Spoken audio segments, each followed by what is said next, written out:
Team Inject, once again, welcome to our channel. I'm super excited. The support you have been giving us, it means a lot. May Almighty God bless you. And today, I just want us to talk about Francis Gaido. I've seen so many people congratulating him because aliweza kuexpose the government after alisema kwamba the cousin to RUTO, yeye ndiye the leader of abductors. And guys, we have been saying this. End time, unaona hawa abductors karibu na nyinyi ama wanataka kuabduct anybody, just gang up, do mob justice. Because mkuu wa maskari alisema kwamba hawa ambao wana abduct youths si mapolisi, ni watu ambao wajulikani. Basi kama si watu ambao wanajulikana, inafaa iwe end time you see those people with the Subaru boys, wanaitwanga Subaru boys. Anytime you see them abducting anyone, just to do justice. Because you can imagine someone being abducted na anachukuliwa hivyo hivyo. Now, after Francis Gaido aliweza kuexpose the government, now amekuwa tisho kwa government, mpaka DCI wameanza kumtafuta wakisema kwamba anapost vitu ambazo ni fake news. But in reality we know Francis Gaido kitu alikuwa amepost about abduction, it's true. And this is what he wrote in his X account. Exclusive, abduction squad unveiled. These are the details of William Ruto's abduction squad obtained exclusively from insiders in the government. The overall coordinating unit is located in details here below. The Cooperative Bank building along Arisarasia Avenue, second, 21st floor, disguised as the South Sudan Peace Committee. The head of the team is Major Light Apel Lotich, who was a parliamentary aspirant of Soy constituency in 2017, is William Ruto's first cousin. Second in command is Warrant Officer Rugut. Third in command, Captain Rono. Both are active servicemen at KDF Info, as sources know. So, hakuna vile Ruto ataanza hapa kusema ati ilikuwa hivi. There are 5 people in total. The identities of other 2 are unknown. This was the same team which eliminated suspects in William Ruto's international criminal court case. So far, Kenyans of goodwill have been unable to submit cases of abductions at the ICC because prosecutor Karim Khan was William Ruto's lawyer. Recently co-opted to expand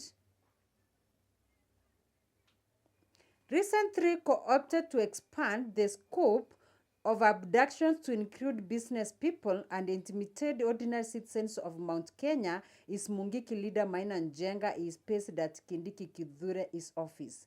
Worthy nothing is that the deputy president was William Ruto's ICC lawyer, so he was at the heart of these operations. Full security detail has been provided to Maina Njenga, the first time ever since all previous governments treated him like a criminal. To begin with, Maina Njenga is demanding 10,000 for funeral tax and 15,000 for wedding tax for people in Mount Kenya.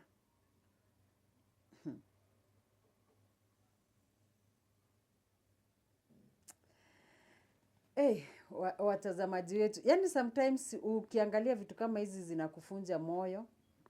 Unajiuliza mbona ukazaliwa in this country. This is a country whereby you are being killed because of a mere meme. Yana meme peke yake. Anyway guys, I just want to put for you a video here so that you can listen what Kenyans had to say about Gaido ama about Francis Gaido ambaye aliweza kuexpose the rotten government. And also guys, don't forget to tell us what you think about this whole scenario yenye imekuwa ikihappen, or what do you think about the abduction season zinaendelea Kenya. Are you supporting the government ama are you standing with Kenyans? And what do you think we Kenyans should do so that we can at least stop these abductions? Guys, let's watch these videos. Francis Gaido, you guy, our guy. Gaido has shaken the entire system with his truth, with his boldness, and with his courage, without wanting anything from Kenyans.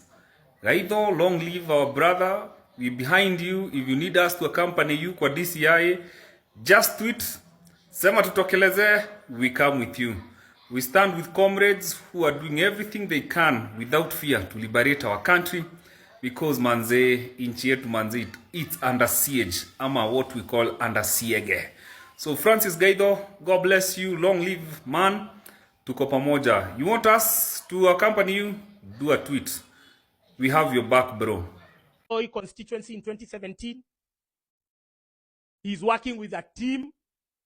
We were named yesterday. I named 2 KDF officers, not there in official capacity, working undercover. They are on the 21st floor of Cooperative Bank House. They are disguised as a South Sudan peace team, peace committee. So you are asking yourself, how can a South Sudan peace committee have all staffers hailing from the Nandi sub-tribe? You understand? These are the dots that these guys don't want us to connect. These are the questions they don't want to hear, because they think that we are living in a dictatorship. Now, if other people have resigned their fate into accepting the dictatorial nature of Kenya Kwisha shit show, it's not me. Neither I know it's not you. That's why we are giving them problems on social media, because now that the algorithms are freeing up and our messages can be heard, we no longer have the state-sponsored parrots dominating the narrative. Now we have very many people who can question whatever information they throw at us. And so I was tweeting earlier, I was saying, the only reason why these guys call cops on us, the only reason why they call cops on us, it is because we have outdone them, we have outshined them in the game of banter. Now, Akina David, because they are the apex of the propaganda pyramid. David Ndi, Hussein Mohammed, Dennis Itumbi. Because we have outdone them and outshined them in banter, then they call the cops on us. Ladies and gentlemen, I want to talk again about the overwhelming level of abduction taking place in our country. And I want to explain to you why these abductions are taking place. And I want to say that these Gen Zs are actually unstoppable. Let me explain to you why these Gen Zs are unstoppable. And I want to begin by example when we were in primary school. I remember when I was in primary school, there was a teacher who was called Mrs. Olaktar. She was teaching us home science. And she was talking about reproductive system. I remember those words are not very comfortable thing to discuss when you're in class 7 especially. And when the teacher was talking about them, there are some very uncomfortable things she was talking about. Then one of my classmates, who was actually my cousin, called Salim Olangboto. Salim Olangboto carried his hand on top of my head like this. Then the teacher thought I'm the one who carried my hand, because she was talking about an uncomfortable thing. When I said I didn't carry up my hand, she got so mad. And then told me she was expelling me from school. And she beat me thoroughly. I had never been beaten very hard than that day. And she told me, I'm sending you home. Do not come back to school until further notice.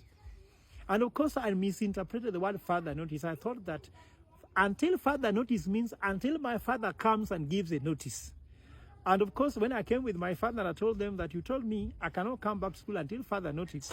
So I have come with my father to give the notice. The whole staff room laughed until one of the teachers fell down. And when the teacher fell down, one of them was called Mr. Wino Rachar. One of them laughed, and then they said, okay, forgive this boy, he's very innocent. It seems that even what you expect he has done, he has not done. So I want to relate to this to many people. For the kids who are very intelligent in primary school and secondary school, whenever you challenge the teacher with their intelligence, you are beaten thoroughly. Some of them were expelled.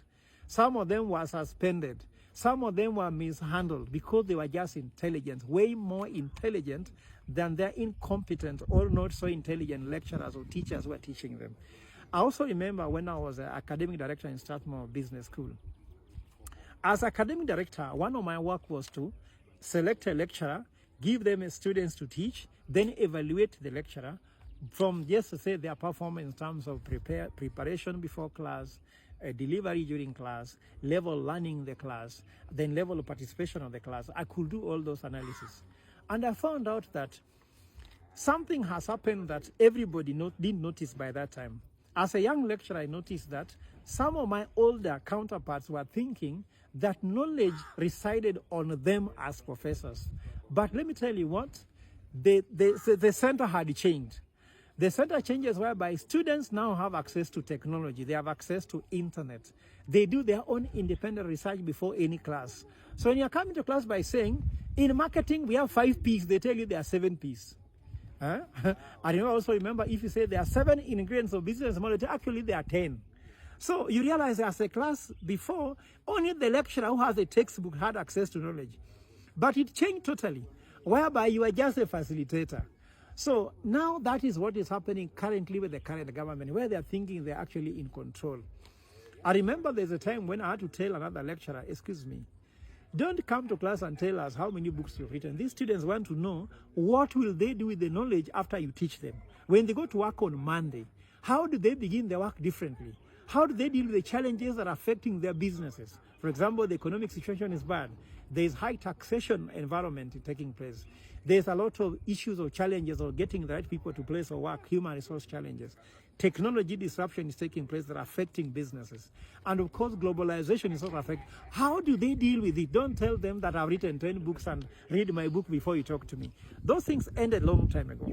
So what I guess is happening now with the Gen Zs is that they are trying to behave like older lecturers who have notes which are called yellow pages, and they are thinking the yellow pages still work. Give these yellow pages to Gen Z. They'll use AI to correct every wrong thing with them. Then you'll find that your notes are totally different. So it seems President William Ruto and the current government should be using these yellow pages to rule this country. Yellow pages means that you're using the constitution that Moi used to rule Kenya, but you don't know there's the constitution 2010. But also remember, there was no internet penetration to the level we have in Kenya now. There was no phone penetration. Like now, the Kenya phone penetration is more than 100%, means that some people have 2 lines, some have 3 lines. Some of them, because of Fuliza, have 10 lines. Some of them have 7 lines. So that Fuliza akishika, Master Fund imeshika ile ingine, anaruka kwa ingine. So hiyo ni shida imeshika wa Kenya. So what I'm trying to say is that the internet penetration, the phone penetration, and knowledge transfer in this world is incredible. These young people can see what somebody at their age is doing in Russia, in the US, in Japan, in Korea, and the rest. And they can benchmark and relate. For example, look at the Gen Z revolution. Nigerians are trying to pick it up. Look at Kenyans trying to imitate what happened in Bangladesh or what happened in Cote d'Ivoire. So these are young people you are dealing with. They are not the young people like us who live in the village, who never even knew that there's so many kilometers of tarmac road outside their village. Like for me, I saw tarmac for the first time when I was going to Form 4. So we cannot be compared with someone who saw tarmac now. These guys saw tarmac, they saw television when they were boys, they played with their iPhone when they were actually 2 years, 3 years. So how can you control those people? So what I want to tell these people is that Kibaki educated the Gen Z. That is the one thing you have to know. There was free primary education. So many of them went to school. Some of them got scholarship afterwards and went abroad. Some of them even went within and got so much level education. And internet allows them to experiment with nearly everything. And for some of us who are born before computer, BBC, born before computer. So if you are born before computer, can you be better than someone who found computer working? If you are born before computer, can you compare the Gen Z who can generate an AI image of whatever you are seeing in the social media I want to talk about? Because me, I have some kind of respect for the institution of this country. So what I want to tell these people is that these people have knowledge. So what should the government of Kenya do, especially the DCI, the intelligence secretary? What I can tell you, do your intelligence and do this. Instead of abducting these people because they are intelligent, they are educated, they are knowledgeable, they are exposed, they are well-traveled, and they are well-connected, what you need to do is check what Japan is doing with the young people who know technology. Check what South Korea is doing with them. Check what the US is doing with them. Check what Germany is doing with them. Check what China is doing for them. They are being used as hubs of innovation. Instead of arresting this man who's intelligent, the government was expected to create jobs for these people, create technology for these people. You talk about the ICT centers, which are not there. Put them in place, put these students, these young Gen Zs into the ICT centers. to come with the next revolution that can bring treatment in cancer, breakthrough in science, breakthrough in engineering, breakthrough in the space, breakthroughs. Now you see, for example, what Elon Musk is doing in the US. We want the Elon Musk to come from these Gen Zs you're putting in the cell. Instead of taking an intelligent man like Tibet and disappearing with him, why don't you ask him, instead of generating this image, what can you generate? Maybe Tibet will tell you, there's something I can do. Muteti will tell you as well. Mwangi will tell you as well. Let us use these people's intelligence to deny them the chance of doing those things we don't like them to do. Because I was told when I was a young boy that if you tell a child to stop playing with water, tell them to play with a ball. You can't tell me, don't play with water, but there's no option. So these guys are looking for alternative. Where can they channel their intelligence to transform this country? Because the Gen Zs are more intelligent than the government officials. I can tell you, mark my words. I've heard them telling them children, telling them stupid, idiots. They are not idiots. They are not stupid. They are super intelligent, and also they have access to state-of-the-art technology and advancement in science. With those things in mind, you cannot control these people. I can tell the president, I can tell us advising me, I'm an academic, I'm not interested in politics, I don't want to do name calling. I can just tell you, sit up with an intellectual like us and tell us what can we use these Gen Zs better than putting them in a cell. Me, I was a professor. When I was the Muslim of the city, I was arrested and I was in cell 4 times. There's a time they arrested me, took me to Central. Another, I don't know, in Mudangari. I don't know where. But all was because we are simply expressing our dissatisfaction. So when these gentlemen are saying, stop corruption, let us have integrity, let us have accountability, let us provide the solutions on youth unemployment, let us lower the cost of living. Ask them how can they use AI to solve those problems than to abduct them. Remember, do you know why people will beat you when you say something intelligent? Because they can't argue with you. They cannot engage you intellectually. Your intellectual wavelength and their wavelength is so far.